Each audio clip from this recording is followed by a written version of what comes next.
Welcome to the Rim Break Rodeo. We hope this video helps. You begin by locking in the baseline behavior. Sign into your Google account and enable sync so preferences follow you. Once done, open search settings, choose language and region, toggle safe search, and set results per page. Make sure to note a few sample queries you use often, because you will compare results before and after changes. This gives you a clear before snapshot, and it speeds troubleshooting if results shift unexpectedly. Now you take control of result content, start using advanced operators, quotes for exact phrases, minus to exclude, cite, to restrict domains, file type, for formats, in title, for titles.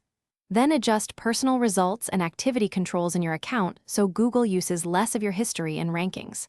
Also tweak ad settings to reduce targeted content. Once configured, run 3 to 5 diverse queries to verify that filters and operators produce the focused results you expect. To finish, save all changes and then test in a clean state. Clear your cache or open an incognito window to see unbiased output. If you need persistent control, install a trusted extension or create a custom search engine.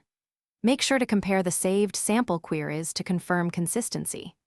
If things go wrong, reset search settings and reapply one change at a time so you can isolate the culprit. This stepwise troubleshooting quickly reveals which setting caused the shift. Thanks for watching. Consider subscribing if we helped you.